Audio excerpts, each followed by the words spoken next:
I just read about an all-Muslim girl prom in Detroit. So their prom was like mine, pork-free. If LeVar Ball was my dad growing up, I would have lost my virginity before my younger brother did. For starters, LeVar Ball would throw me house parties and only invite stuck-up Jenny from the block for a game of spin the bottle. 2 seconds into the party, LeVar Ball barks in stuck-up Jenny's ear. The Yoo-Hoo bottle doesn't spin itself, bitch! Can I get a holla for some A-plus primo Hollage? You're welcome. Back to killing. Stay-at-home comedian slays again. Holla! Thank you very much. Concerned texts from former buds since I came out as a stay-at-home she-male comedian slayer after seeing shades of me in the new Joker film. Killing on Kimmel should be enough when the Joker suffocates his mother to death. Did you feel strangled by despair because the Joker's mother thought less of her son's comedy ambitions than your own mom does? Joker could have been Bruce Wayne, but you were born with a silver spoon and a vape pen in your mouth in the not-so-rough section of Scarsdale, New York, and got to take your SATs untimed. So what's your excuse for taking so long to make it as a big-time, stay-at-home, she-male slayer comedian already? Holla! Thank you very much! Blog post titles that express the price I've paid for being a blacklisted, stay-at-home, she-male slayer comedian / off the list Trumpian shit talker truther of the most deplorable order. Holla! Thank you very much! Number one, shouting at fake news divider devils. Nikki Sixx Liz. Holla! Thank you very much! Hate speech is pro-Trump. Trash talk. Larry Bird lives. Holla! Thank you very much! Free speech ain't free jack. GoFundMe. My parents won't anymore either. Holla! Thank you very much! Kids are the best slacker alerts ever. Don't you think? My son says, Daddy, no Peloton today? I say, I got food poisoning from the halal guys. Son says, enough with the excuses, Daddy. You're worse than Hillary. Can I get a holla for Hillary? Hammer time cankles. Striking again, a.k.a. Homa Liquor Breath. Holla! Boom shakalaka. Thank you very much. Fuck China. Chinese made fentanyl has killed more crackers in this country than Lena Dunham kicking it with Taylor Swift on Instagram. Holla! Thank you very much. Bruce Jenner wasn't asexual when he was married to Kris Jenner, but I bet Bruce Jenner stayed harder, longer after he urged Kris to cut her hair short, so she'd look more like a dolled up version of Ralph Macchio. Pat Morita lives. Holla! Thank you very much! Why don't I wear a mask? Because stay at home, comedian Slayer, dads aren't considered essential workers according to the Atlantic. Holla! Jamel Hill, resist this. Thank you very much! Ethan Hawke banging his nanny when he was married to Uma Thurman was such a Gen X slacker move. When you're an actor between films while she's busy shooting Kill Bill 1 and 2 in a row, you never have to leave the couch. Holla! Thank you very much!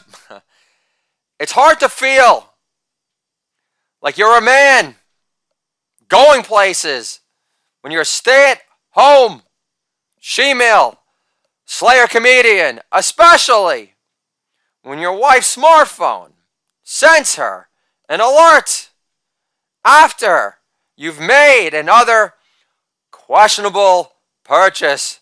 Wife calls, hey babe, so how was Bride of Chucky? Holla! Jennifer Tilly lives. Thank you very much! HR. Will commuting to the city be an issue? Do it all, Dad.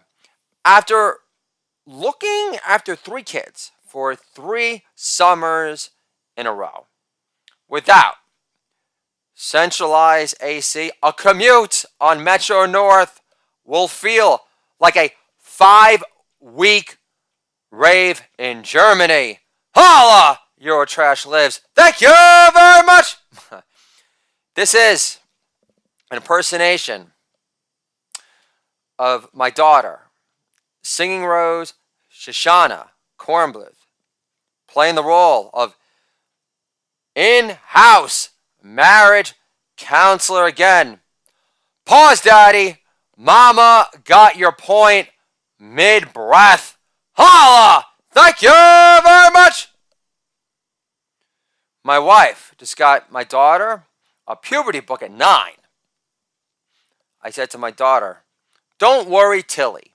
If you take after Mama, you won't be weighed down by busty beauties like Jennifer Tilly. Callback special, deluxe number 1. You're welcome. Holla! Thank you very much! Do you remember Beyonce sitting at the national anthem during the Super Bowl before J-Lo put her kids in fake news cages and banged a stripper pole to death, hoping Ben Affleck would drunk dial her again? Meanwhile, the Queen of England took one look at Beyonce, 2 gin and tonics in, and says to her royal butler, and I thought Meghan Markle was a royal pain in the ass. Old school white privilege lives. Holla! Thank you very much! Kanye West slays Big J. You're with Kaepernick. I'm with Jim Brown. One ruined the NFL. The other reforms gangbanger Browns. Give it up, Jay. Your time is past. The world no longer cares about your New Jack Hustler pass. Congratulations. You campaign for Hillary's satanic past. You salute the Black Power on SNL, yet give no money to crack babies you pushed into premature hell. Kanye lives. Holla! Thank you very much!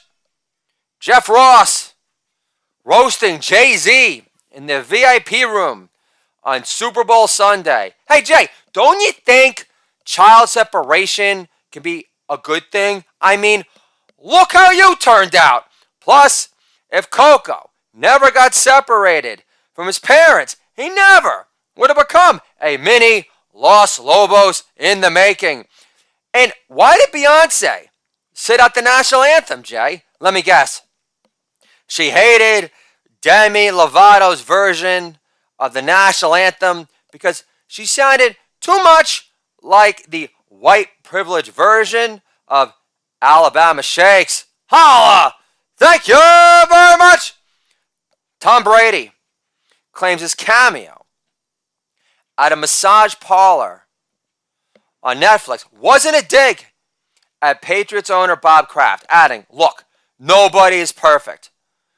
Giselle is 80 in model years, plus, off the record, her uppity lisp isn't winning Giselle any popularity contests over Tyra Banks either.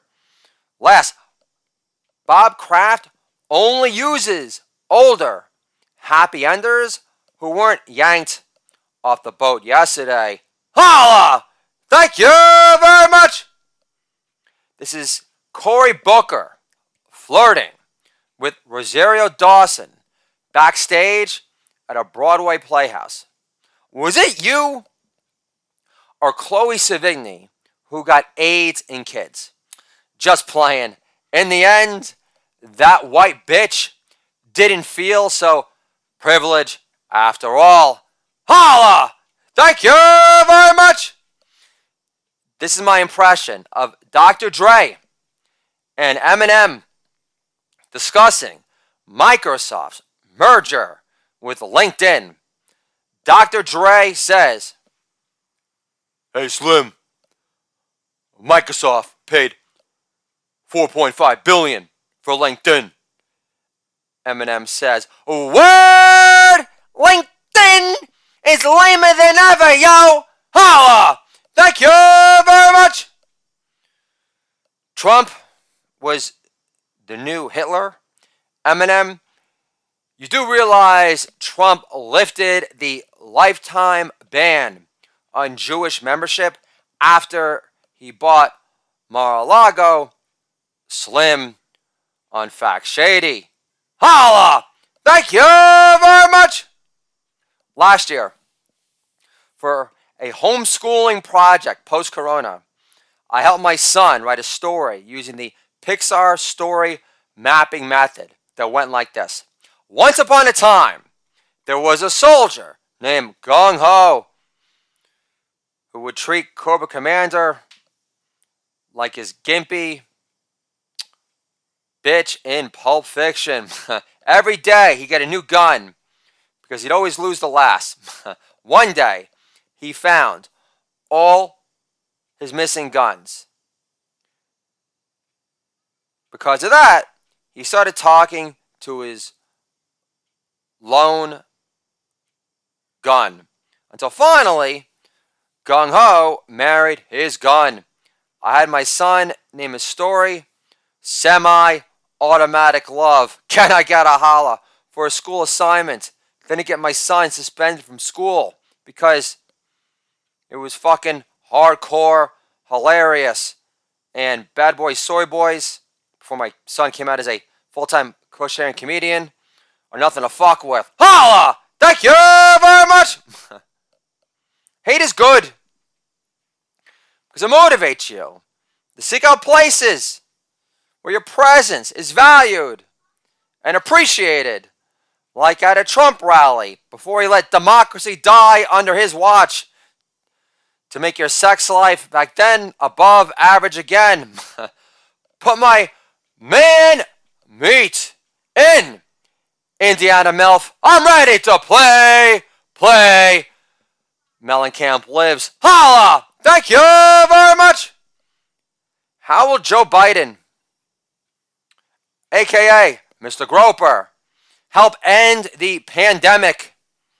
Will he let doctors who prescribe hydrochloroquine keep holding on to their medical license too?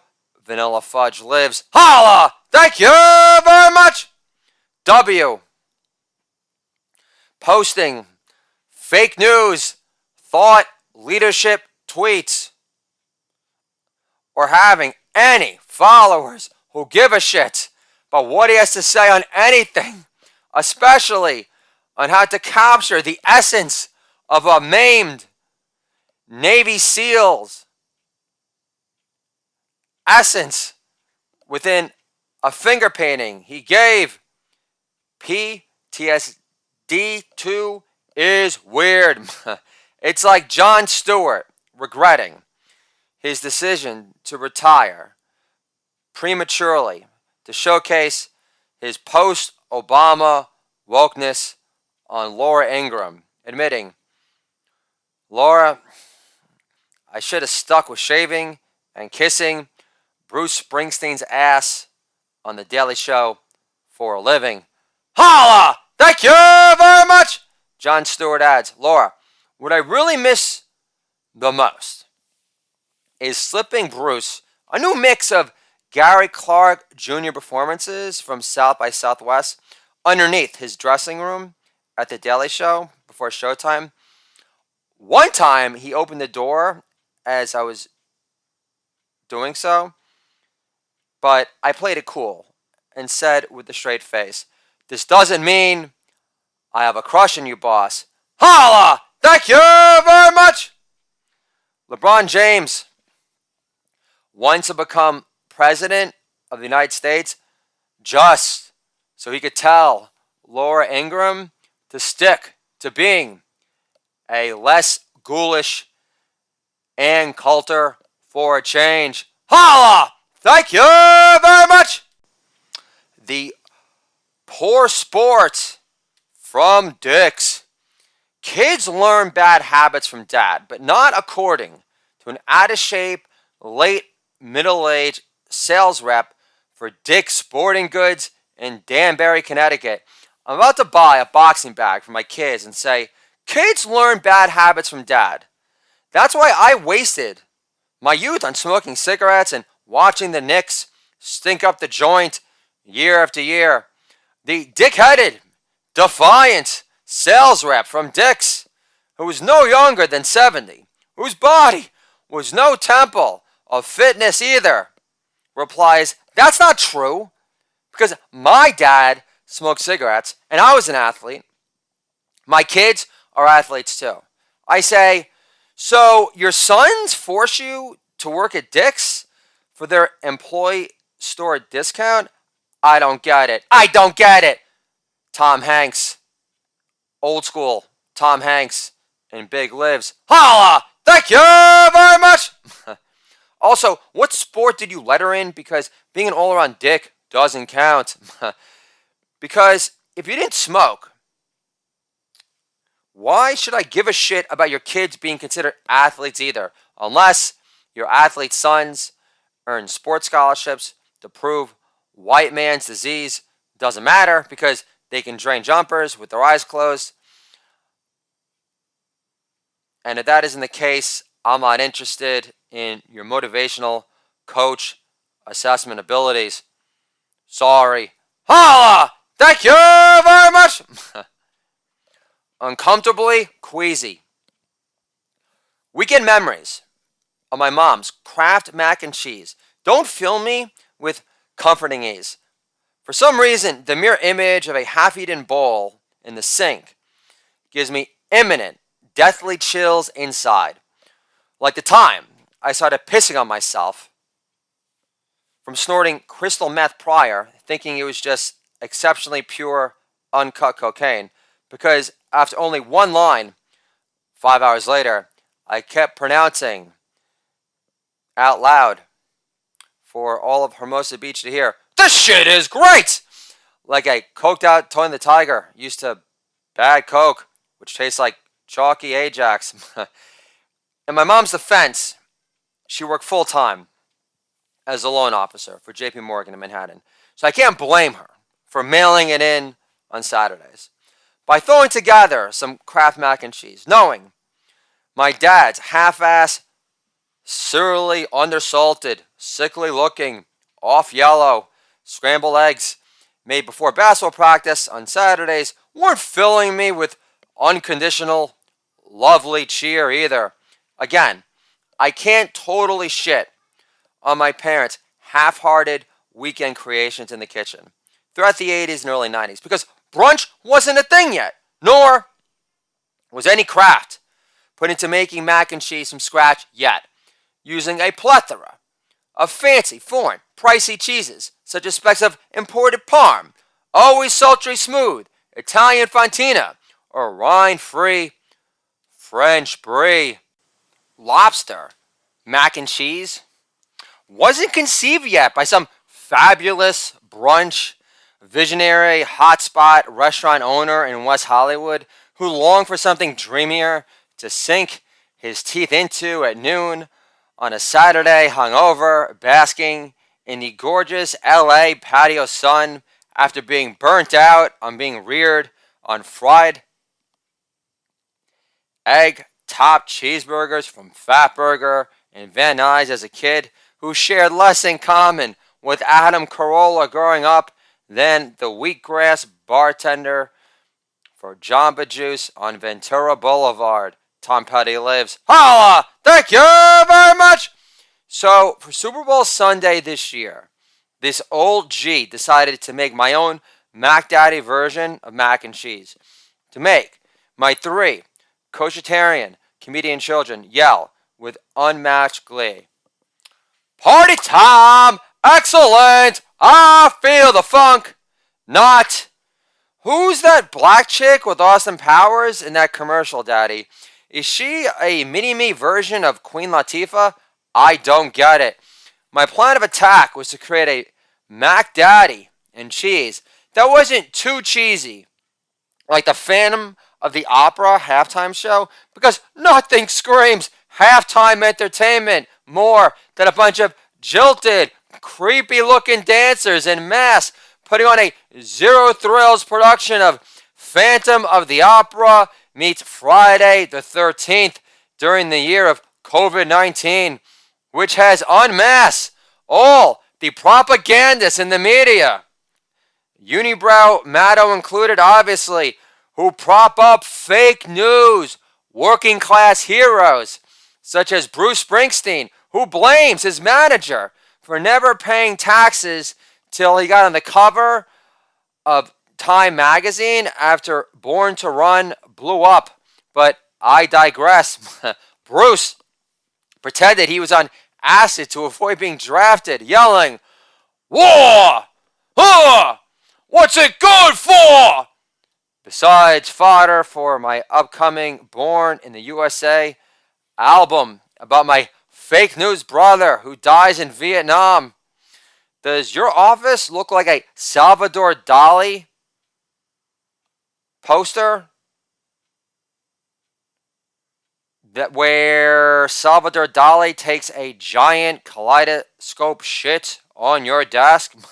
And why does Uncle Sam keep pointing at me, man? It's not my fault. Sandy is a miserable, knocked up diner waitress who was born to cry in the dark and die alone in the Swamp Thing state. Holla! Thank you very much! Still, the Super Bowl is an American tradition, so I base my Mac Daddy and cheese dish around the East Coast standard, always unifying, pretentious-free, yellow, Land O'Lakes American cheese. Understand, my wife openly detests American cheese because she's a more evolved hick who grew up in the hinterlands of Brisbane, Australia, who grew up playing with mud in the yard, knowing that she only grew up with 2 TV stations in the Outback. And if you've seen one episode of Astro Boy, you've seen them all. So, making my star standalone dish for Super Bowl Sunday based on yellow Land O'Lakes American cheese required some level of American-made balls, knowing what potential all-knowing resistor fury lurked in the nearby distance as Tom Brady continued the greatest winning streak in life ever recorded, which helps when you're reunited with the always reliable Gronk as your go-to money in the bank tight friend.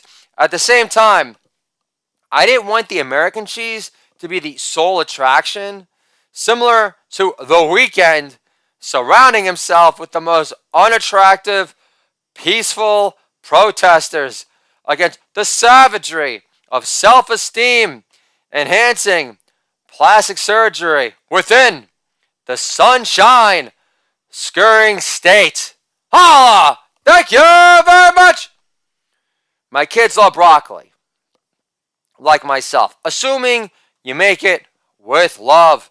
Destem all the florets, blanch them in a bucket of ice water. You'd pour on Bill Parcells, if it was made of Gatorade back in the day, before I sauteed them in a butter, high-end olive oil, sliced shallots, and peeled up bits of garlic to ensure the gorgeous flowers of green matched the intensity of the hop-forward wonderfulness of my pounded 90-minute Dogfish IPA prior, which took me only 9 minutes to finish my second.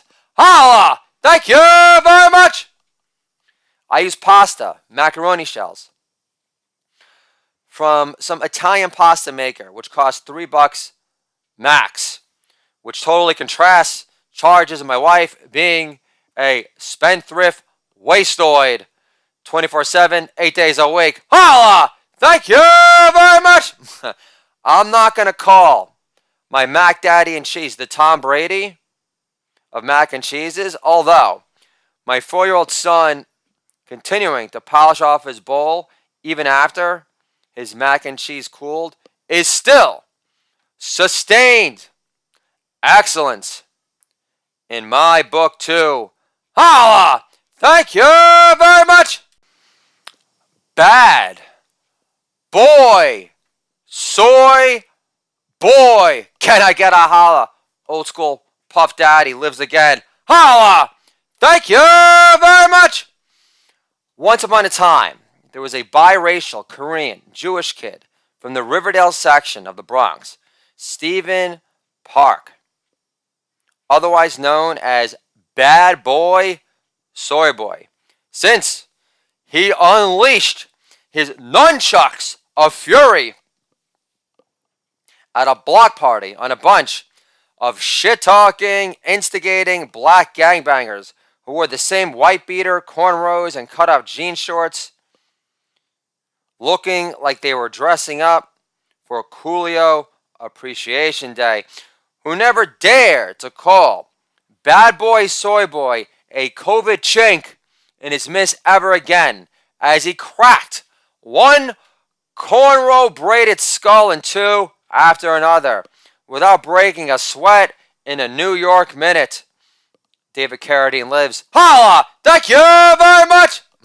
Son of Sam in the 70s was scary, no doubt, but the surge in hate crimes against Jews and Asians in the boogie down Bronx, Jersey City, and throughout the island of Manhattan were at an all-time high, with no relief or added protection in sight, especially after Trumpy Poo allowed democracy to die under his once super strong watch. Holla! Thank you very much!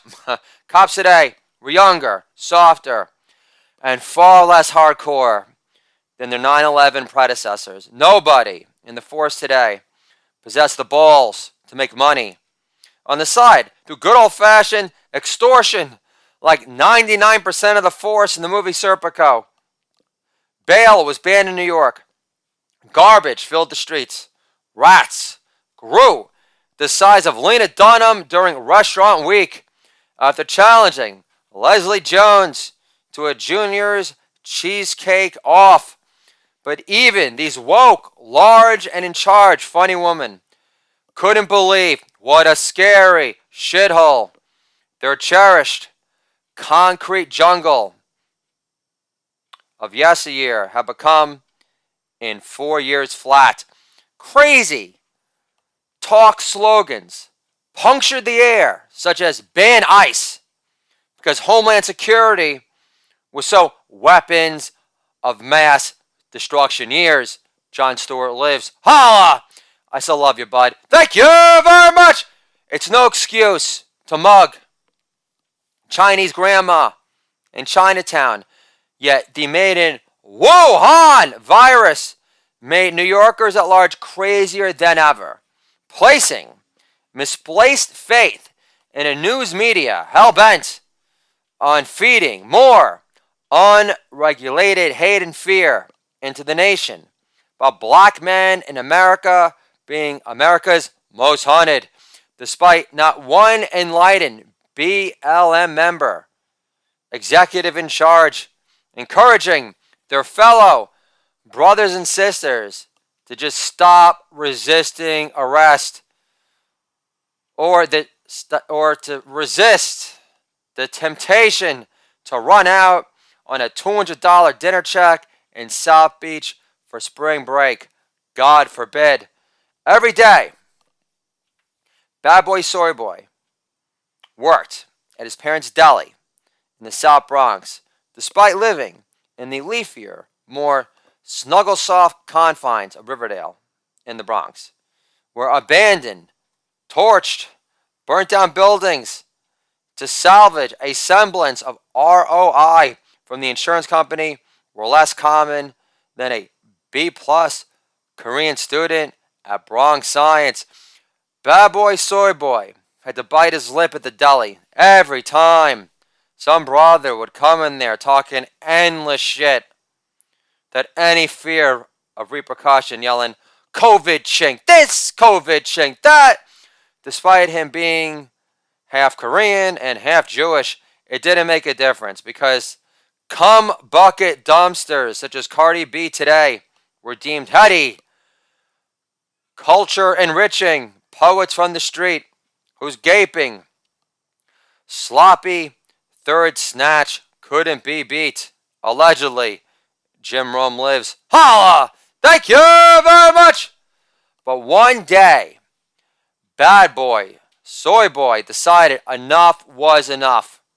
So he opened a medicinal speakeasy weed milk bar in Bergen, New Jersey, as a front to offer nunchuck self-defense classes for Asian Americans based in any of the 5 boroughs willing to make the schlep, to fight for their life, to live out the protracted, rapidly fading American dream with a semblance of peace in mind, as they raged against the dying of the light.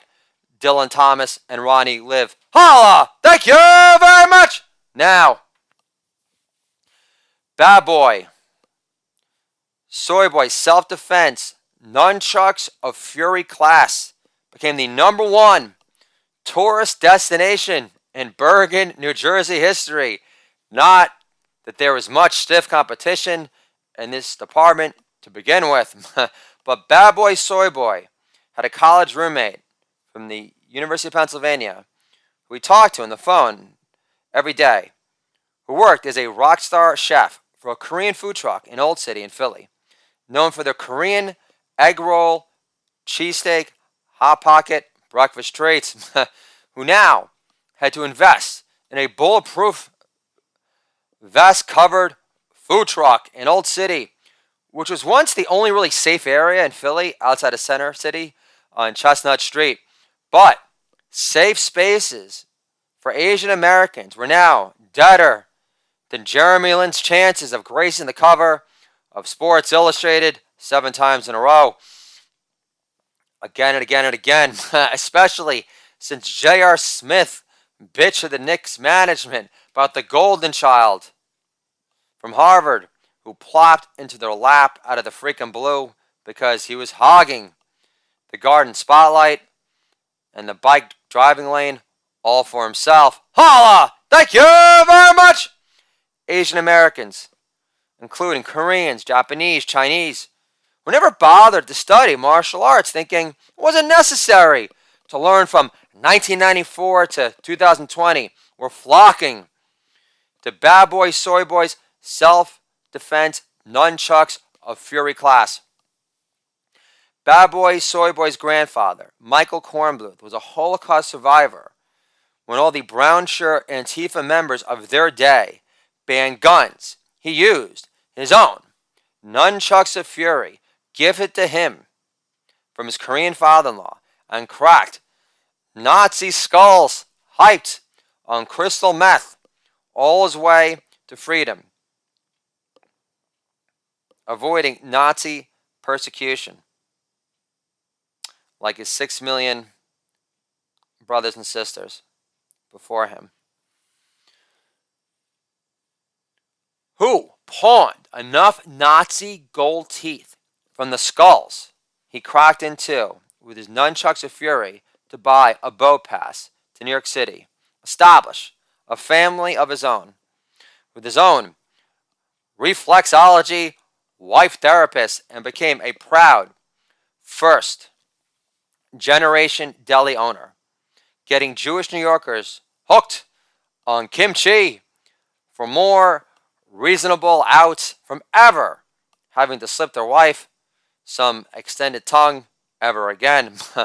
Both young and old Asian Americans no longer had to live in helpless, paralyzed fear, all thanks to Bad Boy Soy Boy teaching them the infinite beat-down possibilities unleashed from the almighty nunchuck strikes of fury to ensure they were never fucked with again in the name of the COVID chink virus or not, because Bad Boy Soy Boy was on a mission from God to prove Bruce Lee's weapon of choice ain't nothing to fuck with. Holla! Bruce Lee lives. Thank you very much. The F.U. Pizza Bagel Supreme. Coltrane lives. Love Supreme. Love Supreme. Holla! Thank you very much. I've never outgrown my love of hair metal or temptation to try any pizza bagel, regardless of it conjuring memories of icky frostburn or blue balls on the slow dance floor at bar mitzvah parties back in the day, before dick pics became the death of small talk. I strongly recommend making your own pizza bagels, assuming you live in New York and have access to bomb sesame bagels, flush with endless crackle crunch and doughy lightness, greatness within, versus the cardboard coated Einstein bagels, which suffer from extreme shrinkage problems, tasting like synthetic, mass-produced carbs for older than dirt Jews in Florida who are more fixated with getting their cream cheese fix by any means necessary, assuming they have fuck-up kids who can't even handle airmailing them smoked salmon and bagels from Russ and Daughters for special occasions instead. Bagels are a source of pride for native New Yorkers, like 24-hour Greek diners, 4 a.m. last calls, or the old school Yankee Stadium before the new one was built, otherwise known as the house that gentrification built. I still don't understand why other states outside of New York and New Jersey suck at making bagels so much. The other day, I'm in a riffing mood, so nothing new, and going to mini rant about a new double IPA offering by Stone Brewing from San Diego with my local beer guy at DeChico's, and say, that new double IPA tall boy from Stone for $3 a pop is an incredible deal for a double IPA, which tastes so damn mineral, fresh, rich. I'm convinced San Diego has access to some special reserve water stream that gives the FU to New York State's highly hailed natural tap water reservoirs, which cascade all the way down from the Catskills Mountains and gorges from Ithaca, New York, my old school stomping ground, when I attended Ithaca College, otherwise known as Cornell's retarded next door neighbor. But I was in the much hyped Roy H. Park School of Communications, so I could take a couple of bong hits back in the day and manage not to stutter every other 2 seconds. It's especially hard to bite your tongue whenever your English mother-in-law from Manchester relocated to Greenville, Delaware, and Biden country, whose new state motto should be changed to, "Your Nazi gold is safe with us." Again, it's especially hard to bite your tongue whenever your English mother-in-law from Manchester relocated to Greenville, Delaware, in Biden country, who had to share a bucket growing up for number twos, goes off in the alleged superior, more compact bagels of England. Sure, the Brits make better bagels than Italians, Jews, and illegal Mexicans in New York, who will most likely die in the job in fucking triple mass uttering, "No more whole wheat everything bagels. Choke on a calzone, Cuomo. You punta bitch." The end. Holla! Thank you very much. Now, every town doesn't have access to cured, delectable, fishy-free, neutralizing, deep orange-hued, sliced slivers of Nova salmon made to be paired with a toasted sesame bagel on top of a fairly medium homemade cream cheese schmear, the way constellations of moles belong on uppity English wenches residing in Chelsea and beyond. So, what can you do to spice up a bagel, to outshine a homemade pizza bagel? Using your own homemade spice up Rouse tomato sauce, interspersed with loads of slice up pieces of garlic, and pulverized, always juicy, fresh, cooked down San Marzano tomatoes, which make you proud to be on a friendly first name basis with most pizza maker Italian Americans. Easy. Make your own homemade salsa with cherry tomatoes, 3 substantial jalapenos, a mini-me handful of fresh cilantro leaves, a crescent moon size of red onion, a bulb of garlic, thrown into the Cuisinart mixer for 4 swirl ribs or more, and you're already more than halfway there to the promised FU Pizza Bagel Supreme Land Jimmy lives. Holla! Thank you very much! The last step is shredding some cheddar. New York made is fine too, which adds assertive, musky heft, while pairing beautifully with the sweet yet warming, springy, fresh salsa, prompting your kids to murmur while still chewing with their mouths half full. "This is delicious, Daddy, but give me more salsa next time, and be funnier than Weird Al before my birthday, or I'll kill you with our sharpest knife for real." Holla! Thank you very much! The Mexican Jew Boy Bagel Supreme is so good. Even Antifa would cater a shiva for a killed ICE agent on President's Day in Boca Raton with Trumpy poo passing through. Can I get a holla for the stay-at-home female comedian slaying again with A+ punctuated food writer prose? Bourdain lives. Holla! Thank you very much! Trading birthdays. Nobody wants to be born on January 3rd. At that point, everybody is either party out or enacting New Year's resolutions already. Honestly, by day 3 of partying in a row, whether you're just drinking or doing drugs, combining the two, or you're just dancing the days away at a 5-week rave in Germany based on pure adrenaline and highly charged, sexualized vibes alone, you're still dragging like Hunter Biden on any given Monday afterwards. If God gave you the universe, you morphed into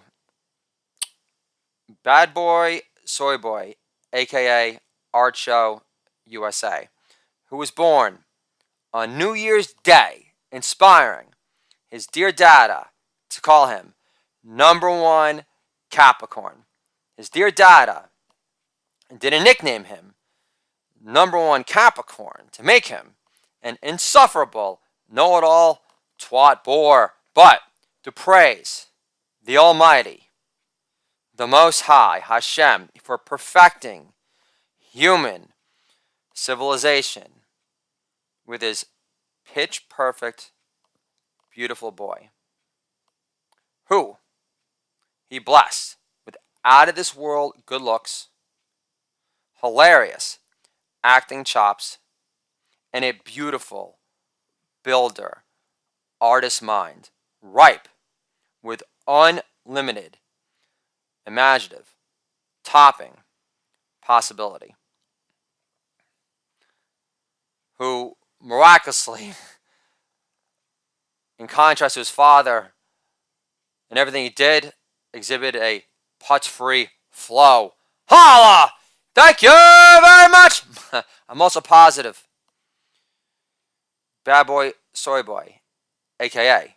Art Show USA, would make a great-looking brother like Rick Fox if he used the blackface filter on Instagram too. Every day, Art Show USA's best friend, Sean Weinstein, resented his existence half the time because he was born on January 3rd and had less birthday rocker gathering memories than the Elephant Man had bottles thrown at his head for trying to crash games of Spin the Bottle after his black tie makeover one too many times turned out to be a bigger debacle than trusting Dominion to ensure democracy ever existing ever again. Holla! Thank you very much! One day, Archer USA was having lunch with Sean at school, and he says, "Why don't we trade birthdays, Sean? I was born on New Year's Day, as you know, which everyone treats like their own personal birthday celebration. So everyone is in a perpetual state of good cheer until they strike out at midnight in their desperate dash to suck face of the nearest available girl to love, so you don't feel like a loser benchwarmer scrub in junior high again and again.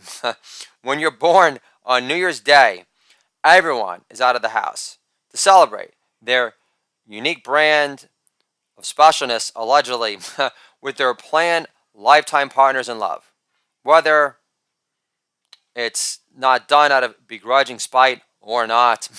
The point is, even if you're stuck home alone on New Year's Eve, have zero friends to party with, parents who don't reserve much bonding time with you ever, if they could avoid it, unless they feel stranded, in addition to being overwhelmed with a feeling of pronounced, pangy, empty and tried loneliness. They retired to Arizona in the more advanced, retired, CNN-consuming years amid so-called pandemic scares, where fewer people died this year than last. You could still make out with your blown-up balloons with pretty drawn-on faces and not feel completely deflated for making out with a poor man's blow-up doll, because deep down, you know you're not the only one making an extra effort to reward yourself with some extra good loving on New Year's Eve or not. You're my best friend, and I love celebrating your birthday on January 3rd with just you. Like the one year we went duck pinning, had the entire place to ourselves, or the time we had an entire laser tag room to ourselves, or the time we snuck into Weird Week Howard Stern's floor seat to see the Knicks because he was still debloating at home, meaning one too many turkey burger salads at Jimmy Kimmel's house for New Year's. Still, it feels cooler to be in Manhattan on your birthday than in an abandoned duck pin bowling alley in Danbury, Connecticut that looks more dated than the low-rent, white-out paint job on the walls. Sean says, "I appreciate the gesture, Art Show. I've thought about what it would feel like to have myself celebrated on New Year's Eve instead of on January 3rd, which gives sloppy thirds a bad name. And you're a good friend for offering to trade birthdays for the year. Now, I know why you spent all that time watching those graphic design tutorials on YouTube to make me a fake ID. Reflecting my New Year's Day birthday, just so I could hear a bouncer at some swanky club in the city look at my ID and say, "Oh, snap! Happy birthday, New Year's boy! Don't forget to pace yourself." I postponed New Year's resolution until January 2nd because you're not sleeping tonight. Archo says,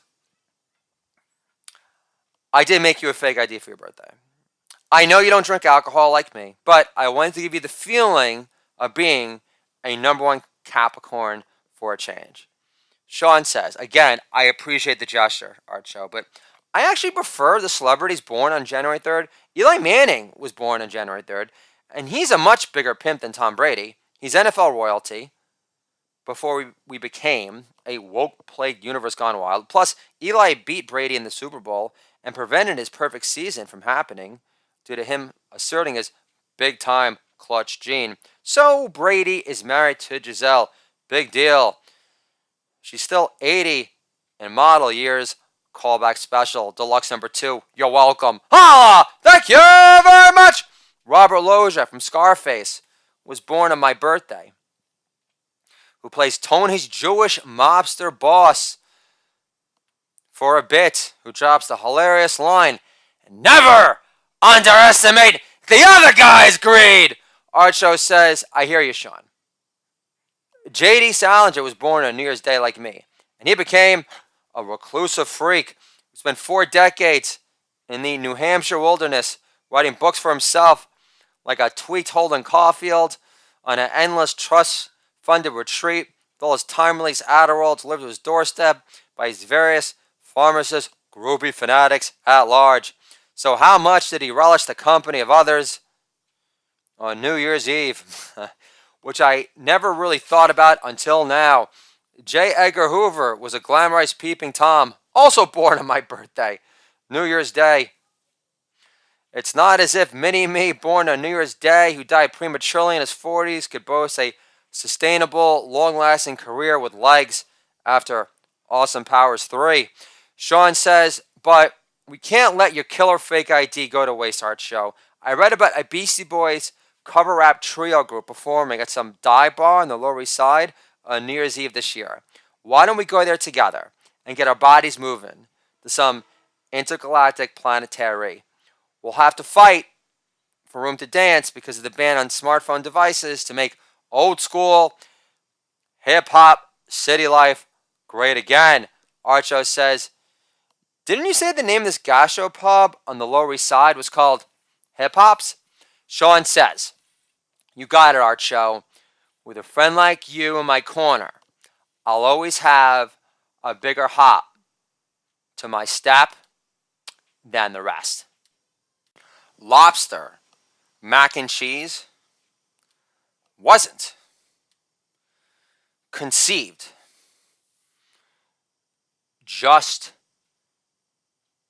yet by